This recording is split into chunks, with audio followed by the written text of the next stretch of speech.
speak to people in philosophy or science generally, they'll tell you that we can't predict the future, and yet so much of what we do relies on predictions.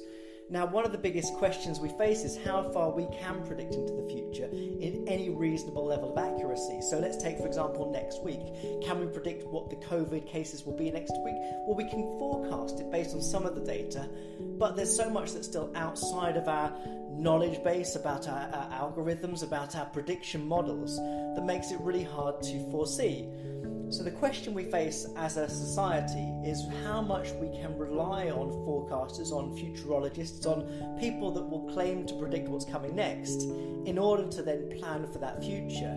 We see this in so many territories and domains within our society, from predictions around climate change to predictions about artificial intelligence, and indeed the way in which humanity will evolve as a species.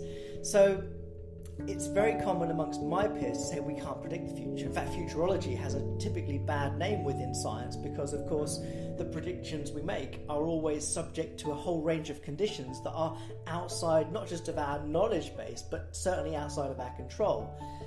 So if we can't predict the future, what can we do to plan for it? And within science, we can do things like forecasting. We can look at trends, we can look at curves, we can try to make some estimations as to what's happening, but there's always surprises. So the question that follows from this is whether in fact we are wasting our time in making any efforts to predict what's coming next. And my short answer is that we are unavoidably committed to making these claims about what the future holds, even if we know that they're going to be incorrect.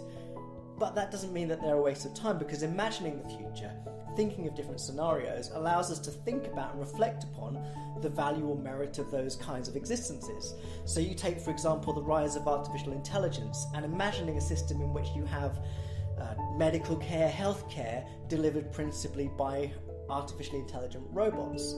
Now, we don't know quite whether that will come to fruition. We know that it's already part of the healthcare system already to some extent. We see the possibilities of an AI-based diagnostic system, the possibility that we'll have assistants, robots that will live amongst us and help us throughout our day when we need it.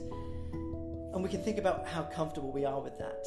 We may not know for certain that when we get to that point we will feel anxious about it in the way that we might today, but certainly by imagining the possibilities we can have a dialogue about it, which is why I think that science communication is so crucial. But even more important is to infuse that communication with imagination from the best kinds of minds that are out there, which is why science fiction is such a crucial part of how we think about the future. Without turning to science fiction, we lose a huge chunk of what those possibilities might be. And often, science fiction writers and artists do as good a job as the scientists at predicting these scenarios, albeit on very different timescales. So, if you want to predict the future, look at science fiction before science. But hopefully, those two together can come to some sorts of agreements about the range of scenarios that we face that can help us plan for a whole range of eventualities. So have a look at this book, 21st Century Sport, but ask yourself the question, why isn't it a book on 22nd century sport? And I think that has to do with the degree to which we're comfortable setting a boundary around our predictions. But we should scrutinise that question about boundaries to hopefully come to some conclusion about the limits of our predictive capabilities.